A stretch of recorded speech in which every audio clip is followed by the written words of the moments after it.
Some people look perfectly fine, they dress well, they sound okay at first, but the longer you spend around them, the more the spark slowly fades, and usually it's not their face that's the problem, it's the psychological experience they create for everyone else. You don't get pushed away because you're imperfect, you get pushed away when being around you leaves people feeling drained, dismissed, unheard, or subtly unsafe. In this video we're diving into 8 psychological habits that quietly make someone far less attractive, things many of us do every day without even realizing it, and the good news is most of these are not fixed personality traits, they are patterns, and patterns can change. So if you're interested in psychology and human behavior, subscribe to the channel and let's begin. Habit number 1, chronic negativity. There is a big difference between going through a rough phase and turning negativity into your whole personality. Everyone feels tired, frustrated, or low sometimes, and that's completely normal, but when someone constantly sees the dark side of everything, always complains, always carries heavy bitter energy, people slowly start pulling away. Humans are naturally sensitive to negative emotional signals. When someone brings pessimism, resentment, or emotional exhaustion into every interaction, it drains the people around them. People don't avoid you because you're sad, they avoid you because being around you feels heavy all the time. Imagine opening Instagram after a long day just looking for a small mental break, but someone's stories are always the same: job sucks, city sucks, friends suck, life is pointless.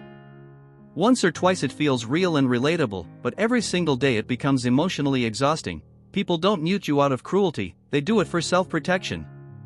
Prolonged negativity is draining. Habit number 2, arrogance and dismissiveness.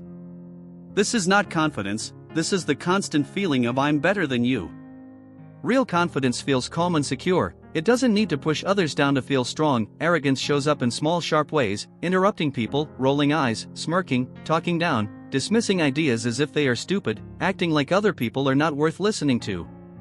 People don't decide you're arrogant based on how intelligent you are, they decide based on how you make them feel. Imagine someone sharing an idea in a group conversation and before they even finish you cut them off and say no, that's wrong, that's too basic. Suddenly nobody cares about the idea anymore, they just feel one thing: you're speaking from above them.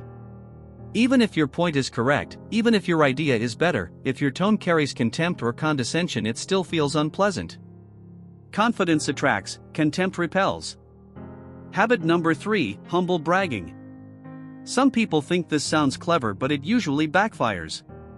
Humble bragging is disguised bragging, saying things like so many people are messaging me lately it's overwhelming, or my boss keeps giving me the biggest projects, the pressure is insane. It sounds like complaining, but the hidden message is look how valuable or capable I am. The problem is not success, success is good, the problem is the lack of authenticity. People don't just listen to your words, they sense the intention behind them. When humility becomes a mask for ego, people feel manipulated. Honest bragging can sometimes feel less annoying because at least it is direct. Humble bragging feels indirect and insincere. Achievements don't make you unattractive, inauthentic flexing does. Habit number 4, chronic victim mentality. Talking about real pain is healthy and sharing difficult experiences is normal, but building your identity around always being the victim is something else. When someone constantly seeks validation for their suffering, believes everyone treats them unfairly, presents themselves as morally superior, and repeatedly revisits old wounds without processing them, relationships become emotionally exhausting. You might have met someone like this: they tell you a painful story, you listen and empathize, weeks later the same story appears again, months later nothing changes, the villain is always someone else and they are always the victim. Over time people around them start feeling pressure to apologize more, comfort more, be extra careful with every word, constantly prove they are not the bad person in the story. The relationship stops feeling balanced and starts feeling like emotional labor. Psychology shows vulnerability creates connection, but victim identity creates emotional burden. Opening up attracts people, building an identity around pain pushes them away. Healing is attractive, using pain to control others' emotions is not. Habit number 5, conversational narcissism. This is the person whose every conversation somehow turns back to them. You share something difficult and they respond with a bigger struggle, you share a success and they mention a bigger achievement, you describe an experience and they immediately try to one-up it. You say you've been stressed because of deadlines and they reply that's nothing when I had 3 projects at once. The conversation stops being mutual and becomes their stage while you become the audience. Most people never confront this directly, they simply withdraw, their replies become shorter, they share less, eventually talking stops feeling enjoyable. Some confuse this behavior with empathy because they think sharing their story shows understanding, but if every story must become bigger through your perspective, you are not connecting, you are redirecting attention. People feel close to those who make them feel understood, not to those who constantly redirect focus to themselves. Habit number 6, constant interrupting. Some people think interrupting shows intelligence or quick thinking, but to the other person it sends one clear message: my thoughts matter less than yours. Frequent interruptions don't make you seem smart, they make you seem impatient. Communication psychology shows chronic interrupting is often perceived as a power move, signaling low patience and low emotional control. People who create the best impressions usually do the opposite, they allow others to finish speaking, they are comfortable with small pauses, they listen fully before responding. That calm restraint signals confidence and emotional intelligence. Maturity sounds like letting people finish.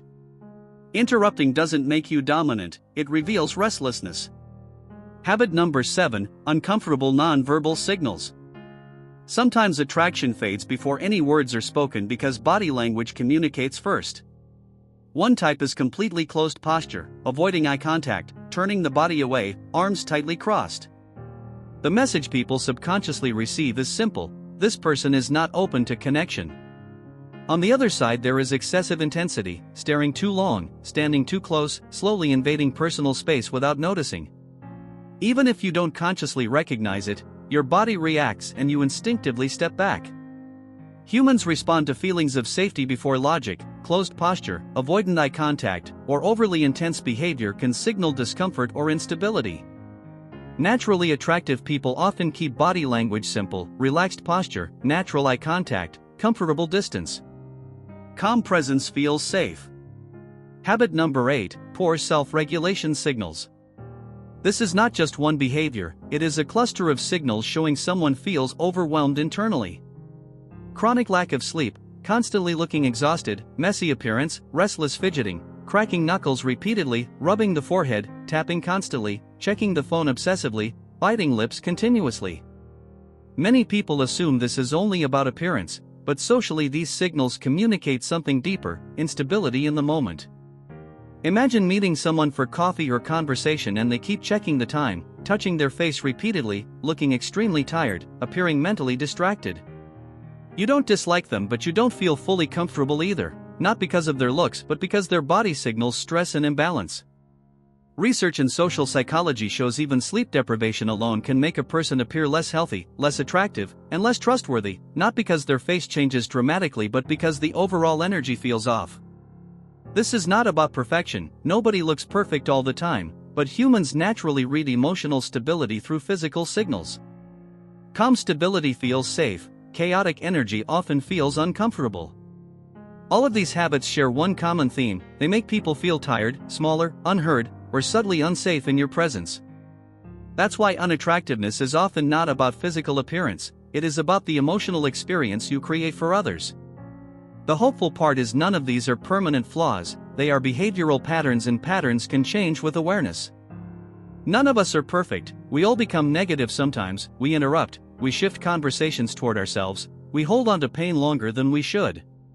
Real magnetism does not come from having zero flaws, it comes from recognizing them and choosing to improve.